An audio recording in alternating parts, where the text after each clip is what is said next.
네, 오늘 죄사함의 확신, 우리 확신이 있습니까? 부흥의 세 번째 시간입니다. 지난 한 주간을 살아오면서도 한국에서 들려오는 소식들이 요즘 버라이어티합니다. 대선 후보자들이 나섰는데요.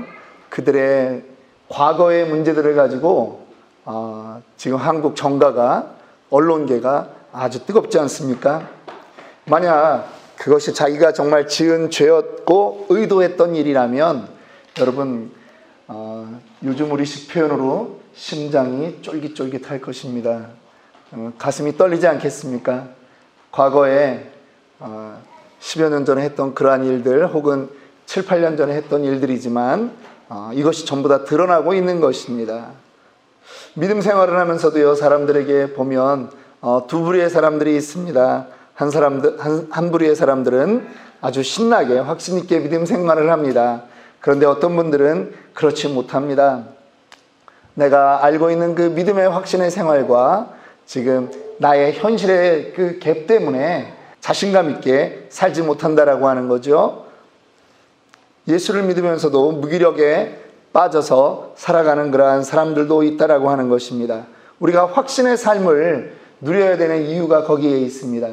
같은 하나님 믿고 같은 신앙생활하고 한 번밖에 살지 못하는 인생인데 왜 우리가 무기력하게 살아야 되겠습니까?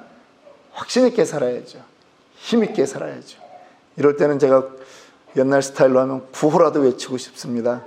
확신! 이렇게 다 같이 한번 합시다. 확신! 확신! 네.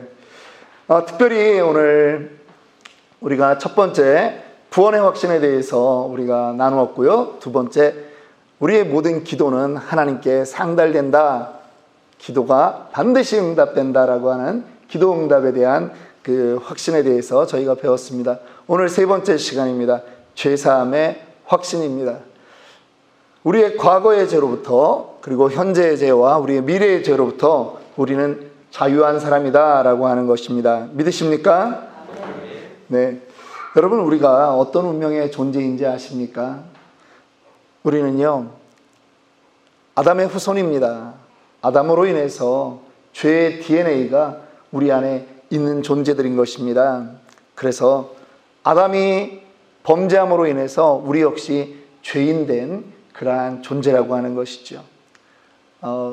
우리가 새가족부 공부를 하면 그 새가족부 튼튼 양육 그 맨 앞페이지에 3분 복음 메시지가 있습니다. 여러분들 공부하신 분들, 최근에 공부하신 분들 다 외우셔야 됩니다. 저희들은 교회 개척하면서 그거 다 공부하고 다 외웠습니다.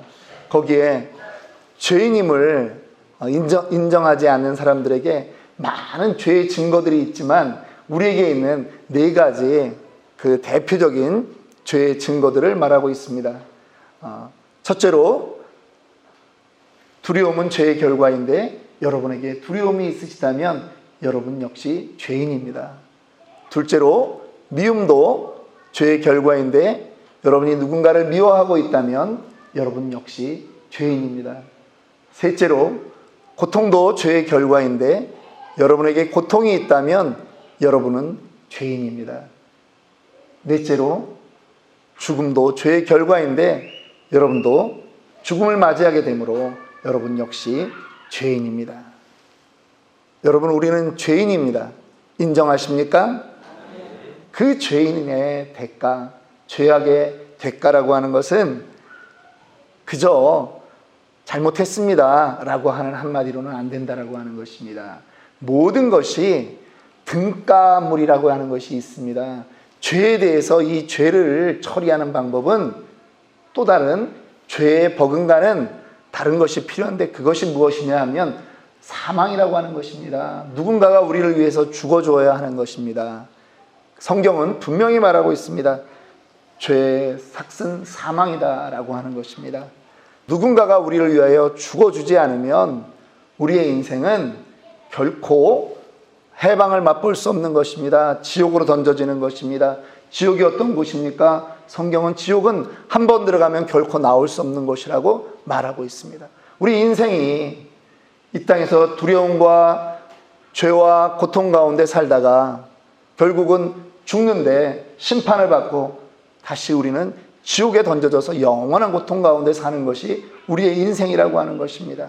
히브리서도 말합니다. 9장 27절에 한 번 죽는 것은 사람에게 정한 것이요 그 후에는 심판이 있으리니.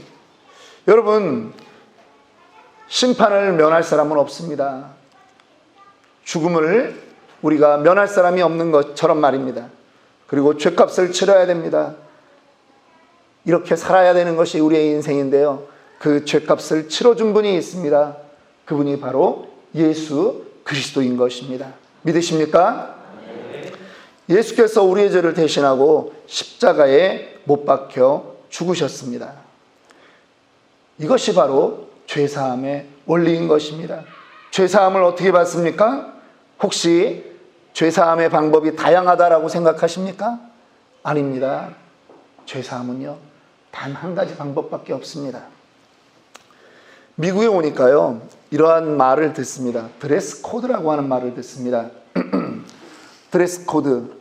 어떤 장소, 어떤 모임에 가든지 그 장소의 성격에 맞게 이 복장을 해야 된다라고 하는 것입니다. 제가 미국에 와서 한번 우리 전도사님 결혼식장에 초대를 받아서 갔는데요. 골프장에 있는 우리식으로 얘기하면 이제 회관이죠. 거기서 이제 결혼식을 아주 성대하게 하더라고요. 그런데 미리 한 달 전에 초청장이 옵니다. 참여할 것인지 안 할 것인지. 그래서 당연히 참가한다고 그랬는데 일주일 뒤에 또 연락이 왔습니다.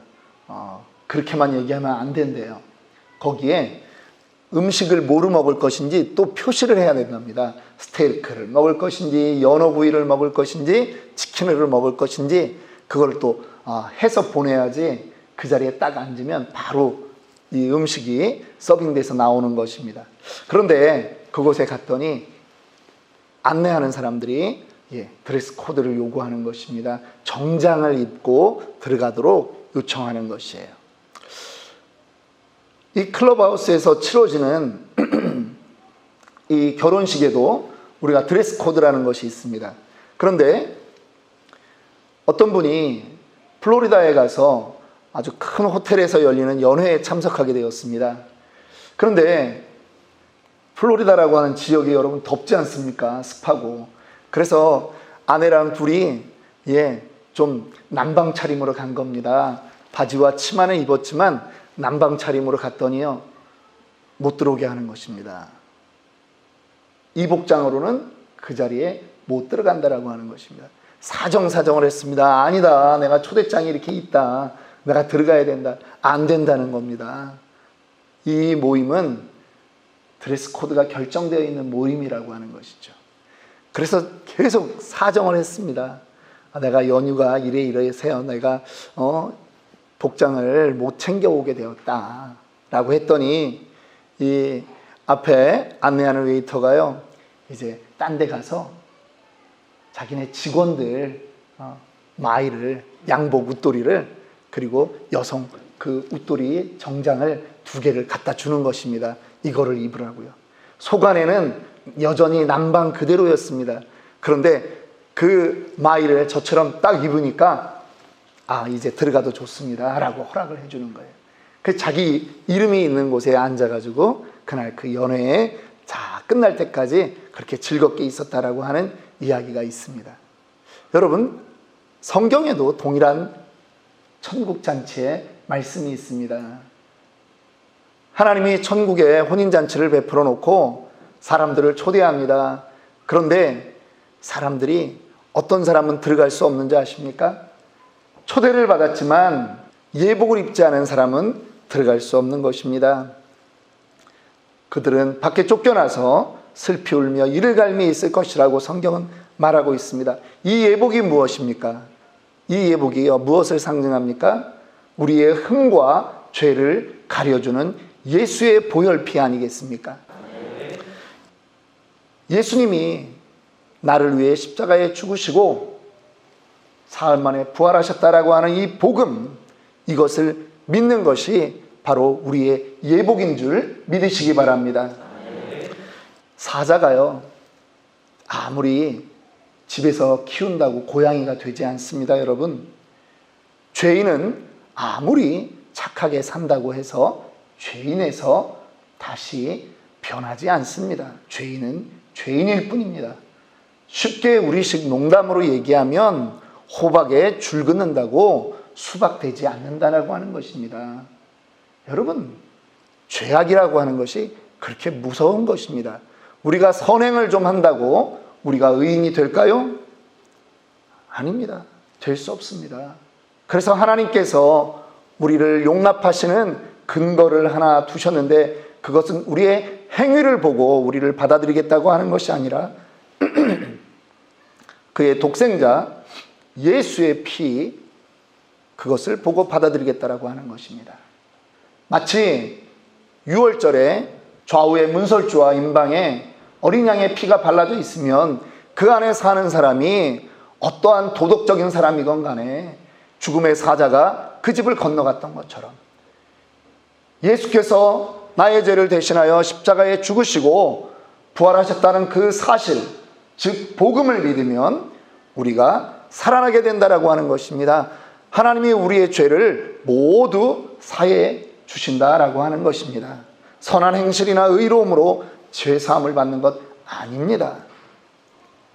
우리가 그러면 사함을 받게 되는 죄는 어떠한 죄가 있을까요?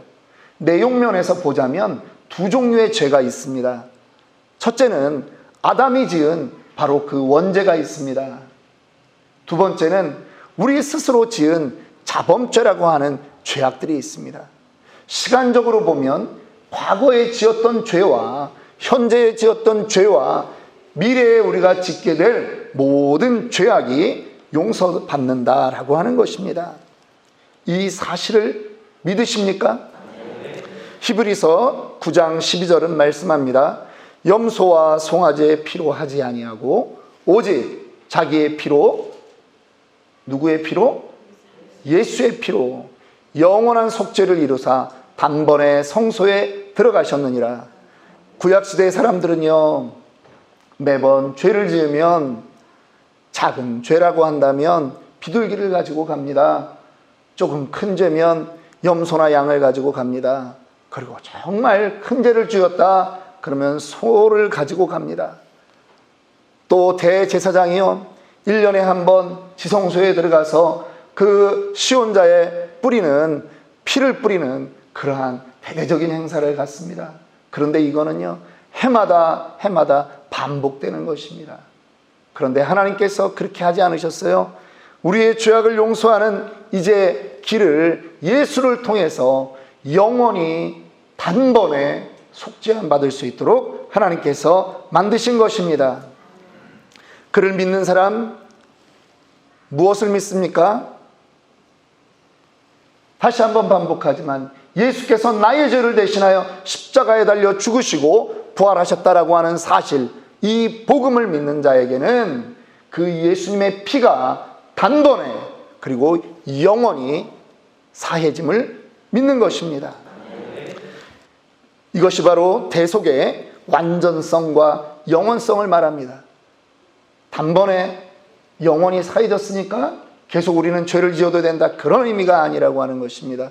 죄가 이렇게 무섭다라고 하는 것입니다. 그럼에도 불구하고 예수님이 단번에 그리고 영원히 우리의 죄악을 사하셨다라고 하는 것이죠. 그러면 예수님이 죽으신 것과 우리의 죄악이 사해진 것을 우리는 어떻게 알 수 있습니까? 예수님이 죽으셨다고 어떻게 우리의 죄가 사해졌는지 우리는 알 수 있느냐라고 하는 질문을 해야 됩니다. 마태복음 16장 21절의 말씀을 보면 제자들에게 묻습니다. 사람들이 나를 누구라고 하느냐? 그랬더니 베드로가 대답합니다. 주는 그리스도시요 살아계신 하나님의 아들이시니이다. 예수님이 이 베드로의 그 고백을 듣고 너무 기뻤습니다. 그리고 너의 그 고백 위에, 베드로가 아니라 너의 그 고백 위에 내가 교회를 세우겠다라고 말씀합니다. 그리고 21절에 말씀합니다. 우리 함께 읽습니다. 이때로부터 예수 그리스도께서 자기가 예루살렘에 올라가 장로들과 대제사장들과 서기관들에게 많은 고난을 받고 죽임을 당하고 제3일에 살아나야 할 것을 제자들에게 비로소 나타내시니, 이 고백이 있은 다음부터 예수님이 이제 말씀하시는 겁니다. 야, 그런데 내가 죽어. 내가 죽어. 근데 죽음이 끝이 아니야. 제3일이 되면 내가 살아날 거야. 예수님이 이렇게 얘기합니다. 베드로가요, 조금 전에는 너무나 대단한 칭찬받는 고백을 했는데 베드로가 이해가 안 되는 것입니다. 주님이 죽으시다니. 안 됩니다, 주님.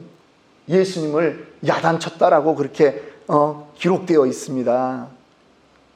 예수님 죽을 수 없습니다 라고 하는 것입니다. 이해를 못하는 것입니다. 근데 주님이 그때부터 얘기합니다. 내가 예루살렘에 올라가면 고난받고 죽는다. 그런데 3일 뒤에 내가 살아날 거야. 계속 이 얘기를 하는 것입니다. 마가복음에서도 동일하게 예수님이 그러한 말씀을 하십니다. 여러 차례 제자들에게 말합니다. 나 죽어. 그런데 나는 내 죄 때문에 죽는 게 아니야. 그거를 뭐로 증명한다고요? 3일 만에. 그래서 내가 살아나. 사람 중에는 죽었다가 살아난 사람이 여태까지 없지만 왜? 그 사람들의 죽음은 그 사람들의 죄값 때문에 죽은 거니까. 그 사람들은 살아날 수 없지만 나는 너희들을 위해서 죽어주기 위해 온 것이다. 그러므로 나는 언제 살아난다고? 3일 뒤에 살아난다. 내가 너희를 만날 것이다. 그렇게 계속 이야기해 놓는 것입니다. 그 예수님의 사심이 없다면 우리의 죄도 그대로 있는 것이고요. 우리에게 소망이 없는 것입니다. 우리가 이 땅에서 가장 불쌍한 사람인 것입니다. 고린도전서 15장 17절로 19절은 이렇게 말씀합니다. 그리스도께서 다시 살아나신 일이 없으면 우리의 믿음도 헛되고 너희가 여전히 죄 가운데 있을 것이요. 우리가 죄인이라는 것이 변하지 않는다라고 하는 것이에요. 예수의 부활이 없다면. 또 그리스도 안에서 잠자는 자도 망하였으리라. 부활을 소망하고 지금 죽어있는 사람들도 다 끝났다라고 하는 것입니다. 그리고 지금 이 복음을 전하고 있는 우리, 만일 그리스도 안에서 우리가 바라는 것이 다만 이 세상의 삶뿐이면 모든 사람 가운데 우리가 더욱 불쌍한 자니라. 주일날 어디 놀러도 제대로 못 가요. 맨날 우리는 예배 드린다고 모이는데 그 당시에 고린도 교회를 보면서 고린도 사람들이 얘기했다라는 거예요. 아유, 저 불쌍한 것들. 이 좋은 것이 있는데 이걸 즐기지도 못하고 저 불쌍한 것들. 그렇게 얘기했다는 거예요. 그리스도 안에서 우리가 바라는 것이 정말 이 세상으로 끝나면, 예수의 부활이 없다면, 죄사함이 없다면, 부활이 없다면 이 세상에서 우리가 가장 불쌍한 존재라고 하는 것입니다. 그런데 여러분, 하나님이 그런 하나님이 아니세요. 하나님이 예수 그리스도를 죽음 가운데서 살리셨음을 믿으시기 바랍니다. 그리고 하나님이 그 부활을 통해서 우리의 죄악을 다 해결하셨습니다. 다윗이 고백합니다. 시편 103편 12절에 동이 서에서 먼 것 같이 우리의 죄과를 우리에게서 멀리 옮기셨도다. 이사야서 1장 18절은 우리에게 이렇게 말합니다. 마치 재판장에서 코트에서 하는 용어대로 말하는 것입니다. 여호와께서 말씀하시되 오라 우리가 서로 변론하자. 너희 죄가 주홍같이 붉을지라도, 주홍 같을지라도 눈과 같이 희어질 것이요 진홍같이 붉을지라도 양털같이 되리라. 어떻게 해요? 희게 되리라. 히브리서 8장 12절은 이렇게 말씀합니다. 내가 그들의 불의를 긍휼히 여기고 그들의 죄를 다시 기억하지 아니하리라 하셨느니라. 주님이 저와 여러분의 죄를 기억하지 않습니다. 동에서 서가 먼 것 같이 주님이 기억지 아니하십니다. 우리의 죄가 주홍같이 붉을지라도, 진홍같이 붉을지라도 흰눈같이 양털같이 되어 있음을 믿으시기 바랍니다. 지난 시간에는 우리의 그 기도가 하나님 보좌 앞에 금제단 위에 올려지는 그 금향로의 향기였다라고 말씀드렸습니다. 그런데 이제 우리의 죄악은요, 하나님이 기억지도 아니하신다라고 말씀합니다. 찾아볼 생각도 안 하세요. 하나님께 물어보세요. 하나님, 나의 죄악이 어디 있습니까? 하나님이 어디 두고 보자. 어디에 있더라? 야, 못 찾겠다. 못 찾겠다. 그게 하나님의 대답입니다. 얼마 전에도 여러분들에게 소개했던 예화입니다. 청송감호소의 교도관으로 그리고 교도소장으로 계셨던 박효진 장로님, 그분이 사실 그 교도소 안에서 이렇게 죄수로 들어온 사람들을 많이 접하면서요, 이 죄를 짓는 그 일들, 정말 흉악범들을 보면서 그들을 둘러싸고 있는 사탄의 역사를 그분이 많이 경험을 한 것입니다. 그래서 이분이 많은 간증 집회를 다니셨죠. 그런데 이분이 아주 참 난처했던 그런 한 번의 집회를 기억하시더라고요. 집회를 한참 인도하고 있는데요, 갑자기 한쪽에서 어떤 젊은 여자 성도가 일어나더니 막 소리를 지르면서 집회가 아주 그냥 난장판이 된 것입니다. 그래서 옆에 사람들이 좀 진정하라고, 왜 이러시냐고 안 치려고 하니까 뭐라 그럽니까? 제가 욕은 안 하겠습니다. 그런데 그 사탄은 욕도 하거든요. 그러면서 이 XX, 내가 네 죄를 안다. 네가 남의 돈 떼먹은 그런 거라는 걸 내가 안다. 그랬더니 이 여자분이 갑자기 그냥 얼굴이 시뻘개지면서 뒤로 도망을 가는 겁니다. 장로님 한 분이 나서서 이제 진정을 시켜야 되겠다고, 아니 왜 이러시냐고 막 말리는데요, 그분이 그러는 겁니다. 아무개 장로, 네가 바람핀 걸 내가 다 안다. 그랬더니 장로님이 그냥 얼굴이 하얘지더니 장로님도 도망가는 겁니다. 큰일이 났습니다. 사람들이 슬슬 집회를 하다가 도망을 갑니다. 자기 죄도 드러날까 봐. 근데 집회를 인도하는 자기 입장에서 이 상황을 지금 빨리 종교를 지어야 되는데, 자기가 가니까 또 자기 죄를 막 말을 하려고 합니다. 근데 그때 떠오르는 게 있습니다. 이 더러운 귀신아, 예수님이 용서하셔서 기억지 않는다라고 한 그 죄를 왜 네가 들추느냐? 나사렛 예수의 이름으로 명하노니 물러갈지어다. 그랬더니요, 이 여인의 그 모든 그 행위가 멈추고 발작을 하고 귀신이 나가는 것입니다. 만약에 하나님이 혹은 누군가가 그 죄악의 모든 목록들을 다 공개한다면 저나 여러분들이나 이 자리에 얼굴 들고 있을 수 있는 사람들은 아무도 없는 것입니다.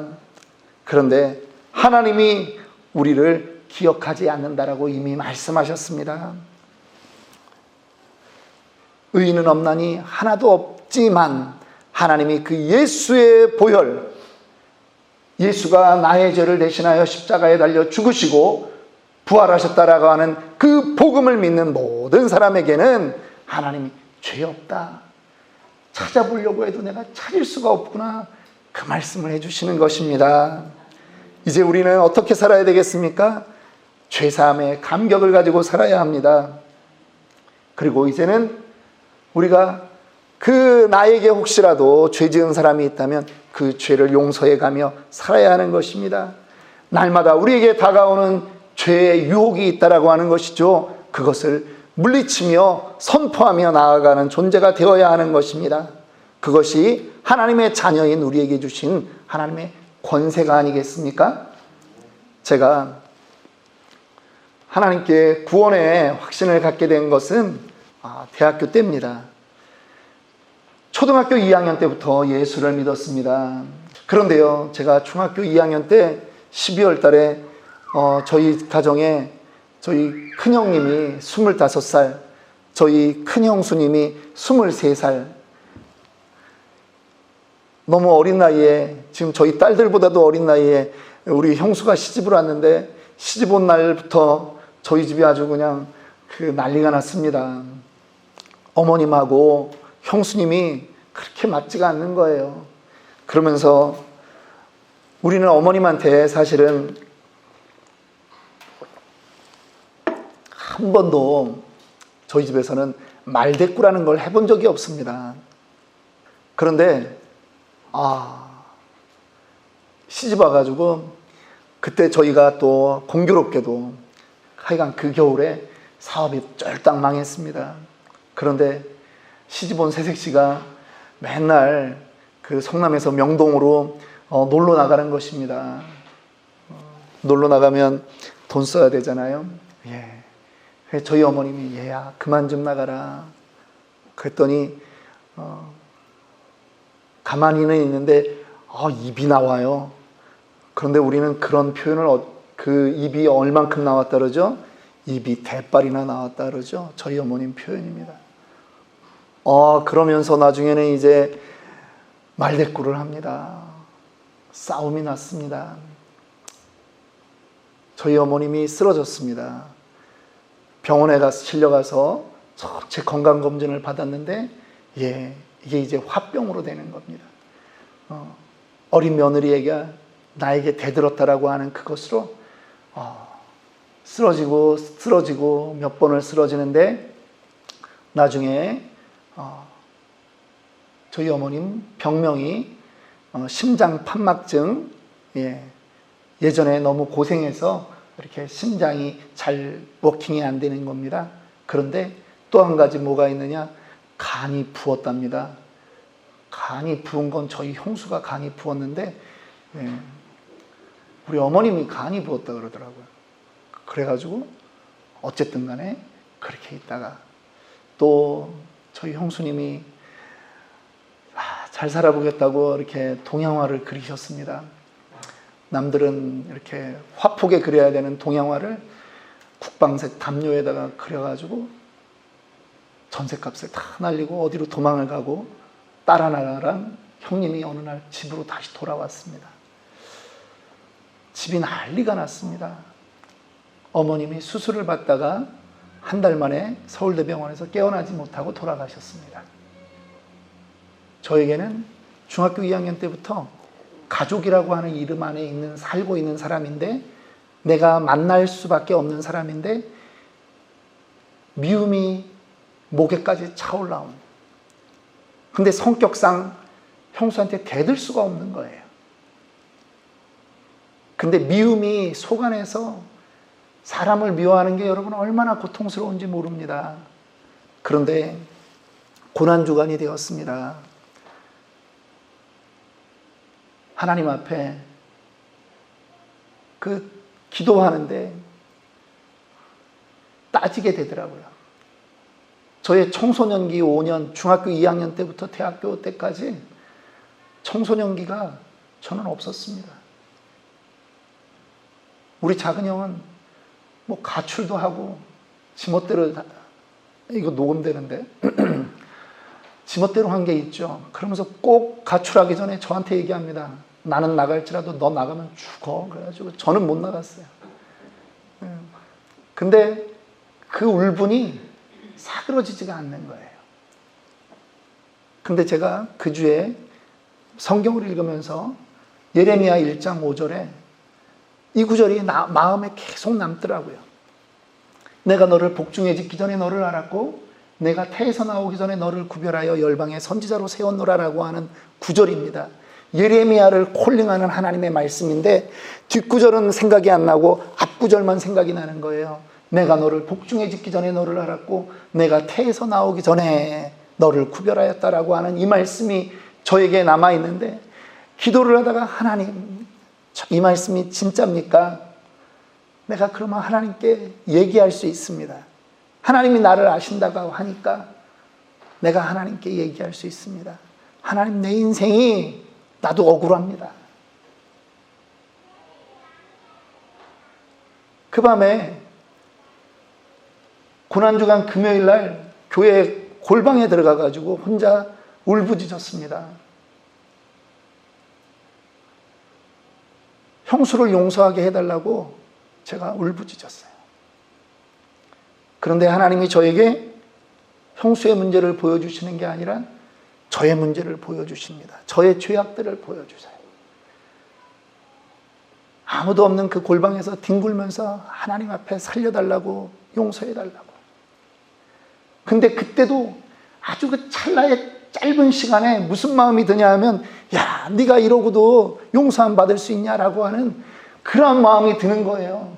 내 죄가 보이니까. 근데 제가 주일학교를 다녔던 게 크게 효과가 있더라고. 요한복음 1장 12절의 말씀이 기억나는 거예요. 영접하는 자, 곧 그 이름을 믿는 자들에게는 하나님의 자녀가 되는 권세를 주셨으니 나에게는 권세가 있다. 내가 예수의 이름을 영접하면 나는 하나님의 자녀다. 예수의 자녀다. 그러므로 나는 용서받을 권리가 있다라고 하는 것이죠. 내가 내 죄를 고백하면 하나님은 진홍같이 붉을지라도 주홍같이 붉을지라도 흰눈같이 양털같이 희게 해주실 분이 하나님이라고 하는 것을 내가 붙들고 기도하는 것입니다. 그렇게 기도했습니다. 몇 시간을 했는지 모릅니다. 그런데요, 그 다음 날부터 마주치는 그 세상이 어제의 세상이 아니더라고요. 몇 달을 대학을 다니면서 지내는데요, 마치 발을 땅에 딛고 살지 않는 것처럼 그렇게 기쁨으로 살았습니다. 구원의 감격이었고요, 죄사함의 감격이었습니다. 여러분들에게 자주 여러분을 찌르는 그러한 이전의 죄악이 있습니까? 생각나는 죄악이 있습니까? 선포하십시오. 하나님이 나의 죄악을 통해서 쏘가 먹은 것 같이 기억하지 아니하신다고 이미 말씀하셨다. 사탄아 물러가라. 사탄의 별명은요, 다른 이름은 참소하는 자라고 하는 것입니다. 자꾸 들추는 자라고 하는 것입니다. 비방하는 자라고 하는 뜻입니다. 생각나는 죄악, 만약 회개한 죄악이라면 여러분 담대하십시오. 사탄의 장난인 것입니다. 하나님은 우리의 죄악을 이미 확실하게 사하셨습니다. 우리의 의를 보고 사한 것이 아니라 바로 예수 그리스도의 십자가 보혈을 보고 하나님은 사하셨는 줄 믿으시기 바랍니다. 이 시간 함께 기도하겠습니다.